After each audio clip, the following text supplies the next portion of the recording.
પ્રભુ ઈસુના મૂલ્યવાન ગૌરવી નામમાં આજની સવારની પ્રેમી સલામ. જય મસીહ કી, પ્રેઝ ધ લોર્ડ, હાલેલુયા. આપણે પુનરુત્થાન વિશેની વાત જોતા આવ્યા છે. પ્રભુ ઈસુ ખ્રિસ્તે યોહાનની સુવાર્તા 11 વચનમાં દાવો કર્યો કે પુનરુત્થાન તથા જીવન હું છું. વાલાઓ, પુનરુત્થાન એટલે કે માણસનું ફરીથી સજીવન થવું, પુનરુત્થાન એટલે ફરીથી જીવિત થવું.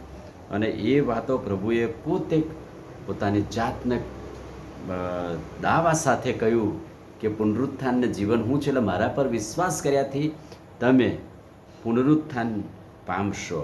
અને અંગે બાઇબલના જુદા જુદા અવતરણો આપણે જોયા. હવે જ્યારે પુનરુત્થાનનું શિક્ષણ પ્રભુએ આપ્યું અને પ્રભુ ઈસુ ખ્રિસ્ત પોતે પણ પુનરુત્થાન પામ્યા, ત્યારે શિષ્યો માટે એક સંદેશ બની ગયો, પુનરુત્થાનનો સંદેશ. સુવાર્તાનો એક સંદેશ બની ગયો, પુનરુત્થાનનો સંદેશ. અને એટલે શિષ્યો જ્યાં જ્યાં સુવાર્તા પ્રગટ કરતા ત્યાં પુનરુત્થાનને પ્રગટ કરતા હતા. પ્રેરિતોના કૃત્યો 4 અધ્યાય અને 2 વચન. કેમ કે તેઓ એટલે કે શિષ્યો બોધ કરતા હતા અને ઈસુમાં મોયેલાનું પુનરુત્થાન થાય છે એવું પ્રગટ કરતા હતા. શરૂઆતના લોકોને અને જે લોકો વિશ્વાસમાં ડગ થઈ જતા હતા એમને પ્રભુ ઈસુ ખ્રિસ્તનો આ દાવો તેઓ તાજો કરાવતા હતા. ઈસુમાં જેઓ મોયેલા છે તેઓનું પુનરુત્થાન થાય છે. અને એ એમના સંદેશનો મુખ્ય વિષય હતો.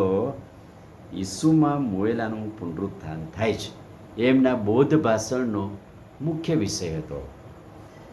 બીજી વાત, પ્રેરિતોના કૃત્યો 17 અધ્યાય અને 18 વચન.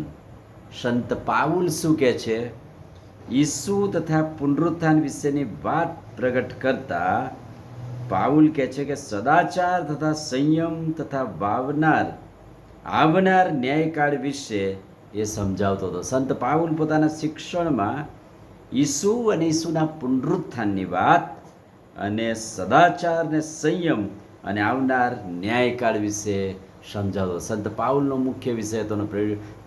કોરિન્થીયોની મંડળીને પણ લગતા એ મોયેલાનું સજીવન થવું, પુનરુત્થાન થવું, બીજા પુનરુત્થાનની વાત અને એ બધી વાતો કોરિન્થની મંડળીને બહુ ડીપમાં એ કહે છે ને પોતાના પત્રોમાં પણ એ શિક્ષણ આપીને કહે છે.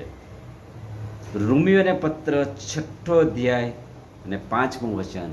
કારણ કે જો આપણે તેના મરણની સમાનતામાં તેની સાથે જોડાયા છે તો તેના પુનરુત્થાનની સમાનતામાં પણ આપણે જોડાયેલા છીએ.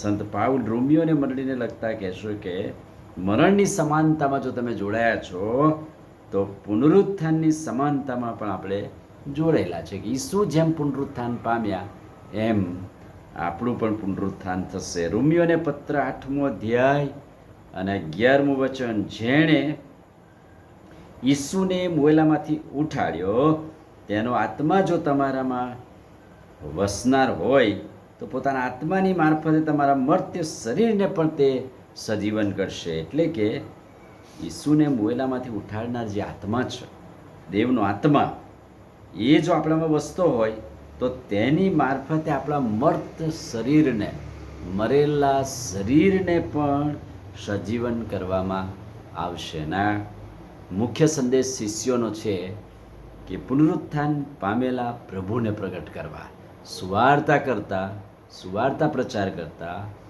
મોયેલાનું પુનરુત્થાન છે, ખ્રિસ્ત પ્રથમ ઉઠ્યો છે એ વાત પ્રગટ કરવામાં આવે છે. અને ખ્રિસ્તમાં જેઓ ઊંઘી ગયેલા છે તેઓને ઉઠાડવામાં આવશે, તેઓનું પુનરુત્થાન થશે એ વાત કહે છે. એટલે પ્રભુ કહે છે કે પુનરુત્થાન અને જીવન જ હું છું. પુનરુત્થાન પામેલા પ્રભુમાં આપણું જીવન છે, એ જીવનમાં આપણે જીવી રહ્યા છે. આમીન. પ્રાર્થના કરીએ. વાલા પ્રભુ, આજની સવારની પળોને માટે આભાર. ધન્ય, ખાતરીદાયક, અદ્ભુત વચનને માટે આભાર. પુનરુત્થાન વિશેની વાતો સમજવા, શીખવા અમારી મદદ કરો. પ્રભુ ઈસુના નામમાં માંગીએ છીએ, સાંભળો ને માન્ય કરો. આમીન. God bless you.